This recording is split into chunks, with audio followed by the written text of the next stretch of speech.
तो ये कहानी है यूएस के कैबिनेट मिनिस्टर के बारे में जो अपने ही बेटे के फियांसी के साथ अवैध संबंध बना लेता है।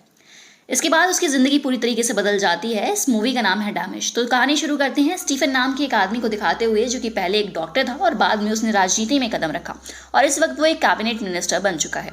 स्टीफन अपने बीवी इनग्रिड, छोटी बेटी शैली और बड़ा बेटा मार्टिन के साथ एक सुखद लाइफ जीता है। मार्टिन एक यंग जर्नलिस्ट है जो अपने घर के बाहर रह के काम करता है। एक दिन हम स्टीफन को उसके ऑफिस में हो रही एक पार्टी में देखते हैं जहां उनका मुलाकात एना नाम की एक लड़की से होती है। दरअसल एना स्टीफन के बेटे मार्टिन की गर्लफ्रेंड थी। एना खुद को इंट्रोड्यूस करवाती है और दोनों के बीच कुछ नॉर्मल बातें होती हैं।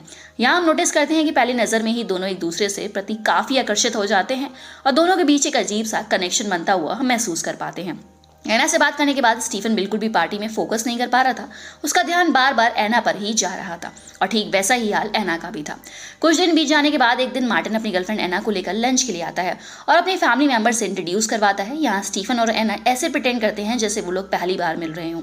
पूरे लंच के दौरान हम लोग एना और स्टीफन के बीच एक अजीब सी खामोशी महसूस कर पाते हैं और दोनों के बीच सेक्सुअल टेंशन साफ नजर आ रही थी। स्टीफन की बीवी इनग्रिड को एना को कुछ खास पसंद नहीं आती है और वो उसे थोड़ी अजीब लगती है क्योंकि एना लंच के दौरान किसी से भी खुल के बात नहीं कर रही थी। इसके तुरंत ही बाद एक दिन एना स्टीफन को कॉल करती है और एक एड्रेस देती है जहां स्टीफन बिना देरी करे पहुंच जाता है। वहाँ दोनों की निगाहें मिलती हैं और स्टीफन बिना कुछ बोले एना के करीब जाता है और डायरेक्टली दोनों एक सेंसुअल रिलेशनशिप में लिप्त हो जाते हैं। दोनों को देख के ऐसा प्रतीत होता है कि दोनों एक दूसरे के बीच की दूरियों को मिटाने के लिए बेसब्र हैं और भले ही एना उसके बेटे की गर्लफ्रेंड थी बट स्टीफन खुद को उससे इंटीमेट होने से नहीं रोक पाता। इसके बाद एक दिन स्टीफन से मिलने मार्टिन उसके ऑफिस में जाता है और उसे एक अच्छी खबर देता है कि उसका एडिटर पद पे प्रमोशन हो गया है, जिसे सुनकर स्टीफन काफ़ी खुश हो जाता है और इसका खुशी में वो अपनी पूरी फैमिली मिलकर बाहर डिनर करने जाते हैं जहां मार्टिन एना को भी इनवाइट करता है। यहाँ मार्टिन के ग्रैंडपा भी आए हुए थे जिनको एना बेहद पसंद आती है। डिनर के दौरान इनग्रिड एना को उसकी फैमिली के बारे में कुछ सवाल पूछती है। एना कहती है कि उसके पिता भी एक डिप्लोमैट थे जिसकी वजह से उन्हें काफ़ी अलग अलग जगहों पे मूव ऑन करना पड़ता था। उसका एक बॉयफ्रेंड भी था और 3 साल पहले उनका ब्रेकअप हो गया था, जिसके बाद से वो लंदन में रहने लगी है। यहाँ इनग्रिड और उसके फैमिली मेम्बर्स के बारे में पूछती है तो एना कहती है कि मेरा एक भाई था बट जब वो 16 साल का था तब उसे सुसाइड कर लिया। इनग्रिड पूछती है कि उसने ऐसा क्यों किया तो एना कहती है प्यार की वजह से। यहाँ मार्टिन देखता है कि एना और उसकी माँ के बीच कॉन्वर्सेशन काफ़ी ऑकवर्ड होती जा रही है, इसीलिए वो कहता है कि कुछ काम बाकी है और उसे निकलना होगा और एना को उसके घर ड्रॉप करने चला जाता है।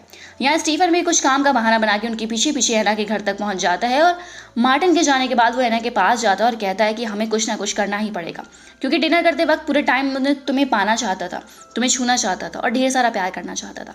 जिस पर एना कहती है कि चिंता मत करो, मैं हमेशा तुम्हारे पास रहूंगी। जिसके बाद दोनों एक दूसरे के साथ पैशनेटली संबंध बनाते हैं।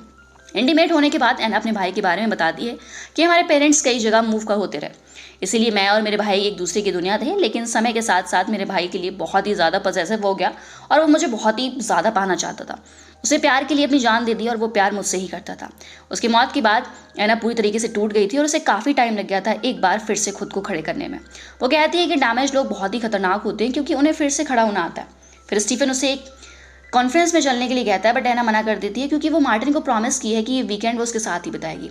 एना स्टीफन से ये भी कहती है कि हमारे बीच जो भी चल रहा है इसे ऐसे ही चलने दें और कभी कुछ भी बदलने की कोशिश ना करें।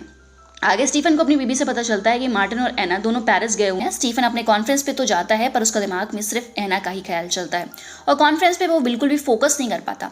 स्टीफन एना को पाने के लिए इतना डेस्परेट हो गया था कि वो कॉन्फ्रेंस के बाद बिना कुछ सोचे एना से मिलने के लिए सीधा पेरिस चला जाता है। वहाँ पहुंचकर वो एना को कॉल करता है और एक चर्च के पास मिलने बुलाता है और एना मार्टिन को सोता हुआ छोड़ के उससे मिलने चली जाती है। वहाँ दोनों एक दूसरे को पैशनेटली किस करते हैं। स्टीफन कहता है कि मैं तुमसे बहुत प्यार करता हूँ और एक पल भी मेरी आंखों के सामने से दूर नहीं देख सकता। जिस पर एना कहती है कि मार्टिन अभी भी सो रहा है और मुझे वापस जाना पड़ेगा। इतना कह के वो वहाँ से चली जाती है। इसके बाद एना और मार्टिन जिस होटल में रहते थे स्टीफन उसी होटल में एक कमरा ले लेता है जहाँ से वो एना और मार्टिन के ऊपर नजर रख सके। मगर खिड़की से दोनों को इंटीमेट होता देखकर स्टीफन को बहुत बुरा लगता है और वो बेड के ऊपर बच्चों की तरह रोने लगता है। ऐसे ही कुछ दिन बीत जाते हैं और एक दिन स्टीफन एना को एक पार्क में मिलने के लिए बुलाता है जहाँ वो उससे कुछ बातें करना चाहता है। बट एना को ये सब बिल्कुल अच्छा नहीं लगता है क्योंकि वो स्टीफन के साथ सिर्फ सेक्सुअल रिलेशन को छोड़कर और कोई भी रिलेशनशिप नहीं रखना चाहती थी। मगर एना के प्रति स्टीफन का ऑब्सेशन इस कदर बढ़ चुका था कि वो कुछ भी करने के लिए तैयार था। स्टीफन उससे कहता है कि मैं सिर्फ तुम्हारे साथ रहना चाहता हूँ, जिसके लिए मैं अपनी बीवी को भी छोड़ने के लिए तैयार हूँ। जिस पर एना कहती है तुम्हारे बेटे का क्या, वो जिंदगी भर तुमसे नफरत करेगा और तुम अपने परिवार को सिर्फ छोड़ना चाहते हो ताकि मेरे साथ रह सकूँ और मेरे साथ ब्रेकफास्ट कर सको। ये सब तुम्हें तुम्हारी बीवी से भी मिल रहा है और तुम वो पाने की कोशिश कर रहे हो जो तुम्हारे पास पहले से ही है। तुम्हारे बेटे से शादी करके मैं हमेशा तुम्हारे पास ही रहूंगी, इसीलिए जो जैसे चल रहा है उसे वैसे ही चलने दो, ये सभी के लिए अच्छा होगा। एक दिन जब स्टीफन एना से मिलने के लिए उसके घर आता है तो वहाँ पर पीटर नाम का एक आदमी आया हुआ था जो कि एना का एक्स बॉयफ्रेंड होता है और दोनों बचपन के दोस्त भी होते हैं। पीटर को एना के घर में देखकर स्टीफन को काफ़ी जलन होती है और वो वहाँ से चला जाता है। कुछ देर बाद पीटर वहाँ से चला जाता है, जिसके बाद स्टीफन फिर से वापस आता है और एना से उसके बारे में पूछता है। एना बताती है कि वो मेरा पहला बॉयफ्रेंड था और वो मेरी लाइफ की एक ऐसी पार्ट है जिसे मैं कभी नहीं भूल सकती। एक दिन मैं उसके साथ डेट पर गई थी। जब वो मुझे घर छोड़ने आया तो मुझे कार में ही किस करने लग गया था। ये सब मेरा भाई ऊपर से कमरे से देख रहा था और उसे पीटर पे काफ़ी गुस्सा आता है। घर में घुसने के बाद वह एना से कहता है कि क्या तुम सबके साथ डेट पर जाओगी, क्या मैं तुम्हारे लिए कोई मायने नहीं रखता। जिस पर एना उसे कोई भी जवाब नहीं देती और दरवाज़ा बंद कर देती है। उसका भाई 2-3 घंटा उसके दरवाजे के पास खड़ा रहकर उसे माफ़ी मांगता है और दरवाज़ा खोलने के लिए बोलता है, पर वो दरवाज़ा नहीं खोलती। कुछ समय बाद बाहर से आवाज़ आना बंद हो जाती है और सुबह उठ के वो देखती है तो उसके भाई ने सुसाइड कर लिया है, जिससे एना को बहुत बड़ा सदमा लगता है और दुख कि इस घड़ी में पीटर ने ही उसका साथ दिया था। वो पहली बार उसके साथ ही इंटीमेट हुई थी। ये सुनकर स्टीफन को एना के लिए काफ़ी हमदर्दी होती है, उसे काफ़ी बुरा लगता है। अगले दिन इनग्रिड का जन्मदिन होता है, जिसको सेलिब्रेट करने के लिए पूरे परिवार के साथ वो अपने पिता के घर जाती है, जहाँ पे मार्टिन एना को भी इनवाइट करता है, जो कि इनग्रिड को बिल्कुल पसंद नहीं आता। वहाँ ग्रैंडपा सबको बताते हैं कि कैसे ये लोग बचपन में यहाँ आया करते थे, जिस पर मार्टिन कहता है कि हालांकि उसे बचपन में किसी भी चीज़ की कमी नहीं हुई थी, बट उसे अपने परिवार में एक अजीब सा खालीपन महसूस हुआ था, जिसका जिम्मेदार वो अपने पिता स्टीफन को ठहराता है। और वो कहता है कि उसके पिता ने कभी भी अपने परिवार पर ध्यान नहीं दिया। अगले दिन जब सब लोग लंच कर रहे होते हैं तब मार्टिन अनाउंस करता है कि एना ने उसके साथ शादी करने के लिए हाँ कर दिया। ये सुनकर ग्रैंडपा बहुत खुश होते हैं, लेकिन इनग्रिड और स्टीफन बिल्कुल खुश नहीं लग रहे थे। स्पेशली स्टीफन, जो एना का किसी के साथ होना इस बात को हजम नहीं कर पा रहा था। इसके बाद हम मार्टिन और स्टीफन को एक साथ देखते हैं, जहां मार्टिन स्टीफन से अपनी पिछली रात के बर्ताव के लिए माफ़ी मांगता है। स्टीफन कहता है कोई बात नहीं। वो मार्टिन से पूछता है कि उसने कब एना को शादी के लिए प्रपोज किया और क्या एना ने एकदम से हाँ कर दी। मार्टिन कहता है कि वो कुछ दिन पहले ही प्रपोज किया था। वो बताता है कि जब वो एना साथ होते हैं तो वो अपने सारे गम भूल जाते हैं और उसे एना में एक अजीब सी सैडनेस दिखाई देती है, जो कि इसकी तरफ और भी अट्रैक्ट करती है। वो जानता है कि वो एना से शादी करके उसे एक अच्छी जिंदगी दे सकता है। मार्टिन की कही एक बात स्टीफन को कांटे की तरह चुभ रहा था, बट वो उसके सामने खुश होने का नाटक करता है। रात में सबके सो जाने के बाद स्टीफन चुपके से एना के कमरे में जाता है, जहां फिर से दोनों इंटीमेट होते हैं। लेकिन जब स्टीफन एना के कमरे से बाहर निकल रहा था तब उसकी बेटी शैली से देख लेती है। अगले दिन स्टीफन आकर शैली को समझाता है क्योंकि मार्टिन और एना अब शादी करने वाले हैं और एना ना तो तुम्हारी माँ को और ना ही मुझे पसंद है, इसीलिए वो एना से कुछ बात करना चाहता था। इसीलिए वो एना के कमरे में गया हुआ था। ये सब सुन के शैली कुछ रिएक्ट नहीं करती है, गुड नाइट बोल के सोने चली जाती है। अगले सीन में हम एना की माँ को देखते हैं, जो मार्टिन और उसकी फैमिली से मिलने आए होती हैं और उनको मार्टिन बहुत पसंद आता है। वो कहती है कि वो और एना और मार्टिन की शादी को लेकर बहुत एक्साइटेड है। यूजुअली एना की पसंद काफ़ी बेकार होती है, बट थैंक गॉड मार्टिन ऐसा नहीं है। एना की माँ से ये सब सुनकर इनग्रिड को काफ़ी अजीब लगता है। बातों ही बातों में वो एना के भाई को मार्टिन से कंपेयर करते हुए कहती है मार्टिन और एना का भाई लगभग एक जैसे ही दिखते हैं, जो बात सबको बहुत ही ज़्यादा अजीब लगती है। एना अपनी माँ से चिढ़कर उन्हें 2 बातें सुना देती है और उनको काफ़ी बुरा लगता है कि उन्होंने अनजाने में यहाँ का माहौल ख़राब कर दिया। इसके बाद स्टीफन एना की माँ को उनके होटल में छोड़ने के लिए जाता है। तभी एना की माँ कहती है कि आजकल एना बहुत खुश है और वो नहीं चाहती कि कोई तीसरे इंसान के आने पर ये सब बर्बाद हो जाए। स्टीफन पूछता है कि वो कहना क्या चाहती है। वो कहती है मैं अच्छी तरह से पता है कि वो क्या कहना चाहती है, क्योंकि लंच पर उन्होंने नोटिस किया था कि स्टीफन एना से नज़र भी नहीं मिला पा रहा था। इसीलिए तुम लोगों के बीच में जो भी चल रहा है उसे यहीं रोक दो, नहीं तो इसका परिणाम बहुत ही बुरा होगा।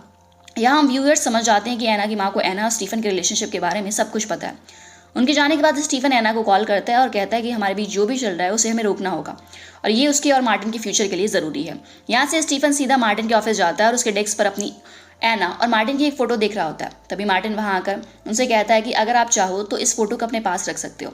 स्टीफन उससे माफ़ी मांगता है और कहता है कि तुम मेरे बारे में बिल्कुल सही सोचते हो। मैंने कभी भी तुम पर और अपने परिवार पर ध्यान नहीं दिया और हमेशा सोचता रहा कि मैं सब कुछ कंट्रोल कर सकता हूँ, लेकिन तुम ऐसे नहीं हो, अपनी जिम्मेदारियों को समझते हो और इसीलिए मुझे तुम्हारे ऊपर काफ़ी गर्व है। अब इसके बाद हम स्टीफन को काइंड ऑफ डिप्रेस देख पाते हैं और उस रात को अपने ऑफिस में ही रुकता है। घर में एक पार्टी थी जहां उसकी बीवी उसे कॉल करती है, तो वो उसे कहता है कि वो अपने कलीग्स के साथ एक ज़रूरी काम कर रहा है, इसलिए वो पार्टी में नहीं आ सकता। इनग्रिड समझ जाती है कि स्टीफन झूठ बोल रहा है क्योंकि उसके सारे कलीग्स यहाँ पार्टी के मज़े ले रहे होते हैं। आगे हमें पता चलता है कि स्टीफन का प्रमोशन हो गया है और उसे हेल्थ डिपार्टमेंट की मिनिस्ट्री मिलने वाली है, लेकिन फिर भी वो खुश नहीं था। उसे इस हालत में देखकर इनग्रिड उसे दुख का कारण उससे पूछती है, जिस पर स्टीफन कहता है कि उसे खुद भी नहीं पता कि उसके साथ क्या हो रहा है। स्टीफन से ऐसी बातें सुन के वो अपसेट हो जाती है और वहाँ से चली जाती है। दोस्तों, स्टीफन एना के प्यार में इस कदर पागल हो गया था और उसे पाने के लिए इतना डेस्परेट था कि वो अपने मंत्री पद के साथ साथ अपने परिवार को छोड़ने के लिए तैयार था। इसके बाद एक दिन जब स्टीफन अपने ऑफिस में होता है तब उसे एक पार्सल आता है, जिसे ओपन करने पर उसे अंदर एक एड्रेस और एक चाबी मिलती है, जो कि एना ने उसके लिए भेजी थी। दरअसल एना स्टीफन के साथ अपनी सेक्सुअल रिलेशनशिप को कंटिन्यू रखना चाहती थी, इसीलिए उसने एक नया अपार्टमेंट लिया था जहां दोनों बिना किसी परेशानी के साथ अपनी ठरक मिटा सकें। उसके बाद एक दिन मार्टिन एना को घर पे लेकर जाता है, जहाँ पर एना स्टीफन को अकेला पाकर उससे कहती है कि अगर वो उसके बीच सब कुछ खत्म करना चाहती है तो मार्टिन से कभी शादी नहीं करती, लेकिन वो स्टीफन के साथ ऐसे ही सब कुछ चलने देना चाहती है। मार्टिन और एना यहाँ से जाते ही स्टीफन सीधा उस नए अपार्टमेंट में जाता है जहाँ एना उसके इंतजार कर रही होती है। दोनों अपने शरीर के भूख को मिटाने के लिए इस कदर बेकाबू थे कि वो लोग नोटिस नहीं करते कि चाबी अभी भी की होल में ही है। दोनों रूम के अंदर जाते हैं और पैशनेटली एक दूसरे के साथ इंटीमेट होते हैं। तभी अचानक हम मार्टिन को बिल्डिंग के नीचे देखते हैं, जो एना को ढूंढते हुए यहाँ आया था। वो एना के रूम तक जाता है और देखता है कि दरवाजे पर चाबी लगी हुई है। उसे अंदर से कुछ आवाज़ें आती हैं और वो हेजिटेट करते हुए अंदर घुसता है। जब वो अंदर देखता है तो उसके पैरों के नीचे से ज़मीन खिसक जाती है। अपने पिता को अपने फैंसी के साथ इस हालत में देखकर मार्टिन को अपनी आंखों पर बिलीव नहीं होता। स्टीफन उसे समझाने की कोशिश करता है, बट मार्टिन गुस्से से वहाँ से निकल जाता है। इतने बड़े शौक के कारण मार्टिन का ध्यान नहीं रहता और अचानक वो फिसल के नीचे गिर जाता है और दोस्तों वहीं पर उसकी मौत हो जाती है। स्टीफन उसी हालत में बिना कपड़ों के भागते हुआ मार्टिन की बॉडी के पास आकर उसे गले लगा लेता है और बहुत रोता है। कुछ देर बाद पुलिस वहां पर आ जाती है। क्योंकि स्टीफन एक मिनिस्टर था, इसीलिए ये बात कुछ ही समय में आग की तरह फैल जाती है और मीडिया में उसकी काफ़ी बदनामी होती है। एना को भी मार्टिन के मरने का काफ़ी दुख होता है और वो चुपचाप रूम से निकल के चली जाती है। उसी रात जब स्टीफन घर जाता है तो वो इंग्रिड को काफ़ी बुरी हालत में देखता है। वो कहती है कि वो इस दर्द को बर्दाश्त नहीं कर पा रही थी, इसीलिए उसने खुद को चोट पहुंचाई। वो ये भी बताती है कि मार्टिन को एना के नए अपार्टमेंट के बारे में नहीं पता था। वो घर के मालिक ने घर पर कॉल किया था, तब जाके मार्टिन वहाँ गया था। अगर मार्टिन को ये सब बात नहीं पता चलती तो हम दोनों को धोखा देते रहते। वो स्टीफन को काफ़ी बुरा भला सुनाती है और कहती है कि मेरे बेटे के बदले तुम्हें मर जाना चाहिए था, उसी दिन जब तुम दोनों के बीच में ये अवैध रिलेशनशिप शुरुआत हुई थी। वो मार्टिन का नाम लेकर काफ़ी रोने लगती है, जिससे स्टीफन उसे कुछ गोलियां देकर सुला देता है। अगली सुबह जब वो नींद से उठती है तब स्टीफन उसके सामने था। वो पूछती है कि क्या तुमने कभी मुझसे सच में प्यार किया भी है। इस सवाल का स्टीफन के पास कोई जवाब नहीं था। इंग्रिड कहती है कि काश हम दोनों कभी मिले ही नहीं होते। इसके बाद स्टीफन अपने मंत्री पद से इस्तीफा दे देता है और आखिर बार एना से मिलने जाता है, जहाँ पर एना की माँ उसे झूठ बोलती है कि एना घर में नहीं है, वो पीटर के पास चली गई है। स्टीफन वहाँ से निकल रहा होता है, बट वो समझ जाता है कि वो झूठ बोल रही है, बल्कि एना पर वहीं पर मौजूद है। वो एना से मिलने के लिए उसके कमरे में जाता है, बट वो उससे बात नहीं करना चाहती थी, जिससे अपसेट होकर स्टीफन वहाँ से चला जाता है। अब इसके बाद हमें कुछ साल बाद की कहानी दिखाई जाती है और हम स्टीफन को देखते हैं, जो कि सब कुछ छोड़कर एक छोटे से शहर में शिफ्ट हो गया, एक नॉर्मल लाइफ जी रहा है। वो हमें बताता है कि प्यार से बेहतर इस दुनिया में कोई चीज़ नहीं है, लेकिन अब वो बहुत अकेला पड़ चुका है और अपने बेटे और एना को अक्सर याद करता है। हम देख पाते हैं कि वो मार्टिन की दी हुई फोटो को बड़ा करवा के दीवार पर लगाया हुआ है और अपना ज़्यादातर समय उस पिक्चर को देखते हुए बताता है। वो कहता है कि उसने आखिरी बार के लिए एना को एक एयरपोर्ट में पीटर के साथ देखा था और उसके हाथ में एक बेबी थी। वो सब कुछ भूल के अपनी लाइफ में मूव ऑन कर चुकी है। उसे लगता है कि एना बाकी लड़कियों की तरह नहीं है, बट वो गलत था। एना भी बाकी लड़कियों की तरह ही निकली और इसी के साथ मूवी यहीं पर खत्म हो जाती है।